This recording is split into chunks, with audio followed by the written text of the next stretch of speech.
All right, Yahoo Fantasy Baseball Week 8, Tucson Toros group. We're going to take a look at Koufax's Revenge taking on Tucson's Prettiest in Week 8 and see how things shook out. Getting straight to it, Koufax's Revenge picked up a bit of an upset here. Wins that match 7-3 overall. Koufax now just under 500 at 37, 39, and 4. While Tucson's Prettiest, things aren't looking good in their camp right now, sitting 40, 35, and 5. Koufax ends a 3-week losing streak for the third victory of the year for that team. Tucson's Prettiest started 4-0 and now just one victory in the last 4 weeks of play. So definitely a Jekyll and Hyde appearance to Tucson's season so far. Koufax set season highs in runs and stolen bases, as well as average, and had the best ERA of the season to date. As far as stolen bases go, 15 stolen bases this week for Koufax's Revenge. That's the second highest in regular season history, dating back to last year.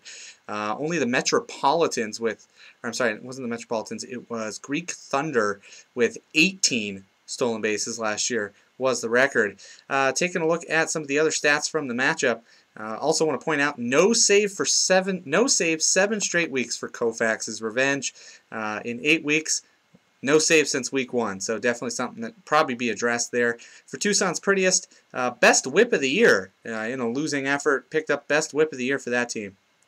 But also had season lows in runs, RBIs, stolen bases, and average. So 4 offensive categories, season lows, definitely led to a defeat here in this matchup.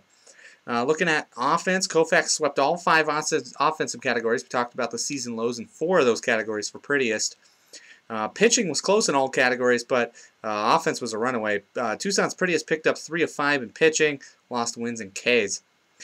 On offense, Koufax dominated the stolen base category. 7 players had a stolen base, 3 players with at least 3 stolen bases on their own, so fantastic on the base paths this week. An excellent average, too. No player hit under 200, and 3 players hit over 400. Carlos Gonzalez, definitely the all-star of the team. 3 homers, 9 runs, 5 RBIs, 2 stolen bases, and hit .421 on the week. Brandon Phillips, also of note, 2 homers, 6 runs, 6 RBIs, 3 stolen bases, hit .333 for the week. So those are 2 guys there putting 5 category numbers up, and that's definitely a way to win in the league. Tucson's Prettiest had lineup issues. 2 players on the DL. 1 is on the inactive list, so definitely some issues there with the starting lineup for Tucson's Prettiest. No Andre Ethier as well. Ethier is actually coming back today for the Dodgers, but no Andre Ethier all week. Probably contributed to the worst offensive performance of the year for Tucson's Prettiest. Just 8 players were used. Out of the 10 starting slots, only 8 were filled all week, and no player hit over 300 for Prettiest, so definitely a rough week at the plate. Vladimir Guerrero was the lone bright spot for the team. He hit 2 homers, had 7 RBIs. He is on a tear to start the year. Definitely rejuvenated his career in Texas, and definitely a bright spot for Tucson's Prettiest. However, Mark Reynolds hit 182 this week. The D-backs are struggling as a team. Their players are struggling in fantasy baseball as well. Kevin Youkilis had 8 runs this week, but he hit a terrible 105 for the week. Just a miserable return out of one of your what should be one of your elite fantasy players. 3 D-backs are on the starting lineup, are in the starting lineup. Of the 7 players that actually played, 3 of them are D-backs for Tucson's Prettiest, and D-backs are struggling. All their players are struggling, so definitely no returns there. In pitching, Tucson's Prettiest picked up 3 saves. David Ardesma had 2 of those saves, but he had an 11.57 ERA. Just a disastrous week for him ERA-wise. Had 4 players with a 0 ERA, though, so tried to cancel that out there with some good performance of some other guys on the pitching staff. Best whip of the year. 3 players had a whip under 1 for Tucson's Prettiest, so definitely some things to be proud of as far as the pitching staff goes this week. Koufax, though, took wins and Ks, had 2 wins alone from Aaron Harang, 7 Ks in those 2 wins. And Roy Halladay pitched a perfect game.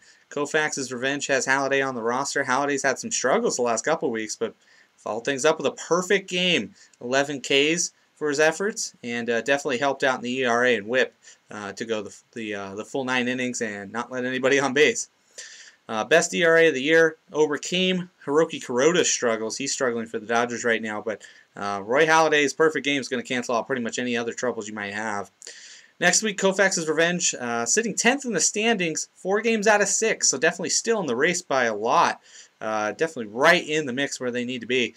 Taking on AZ Padres next week in a very important battle between teams in the middle of the standings right now.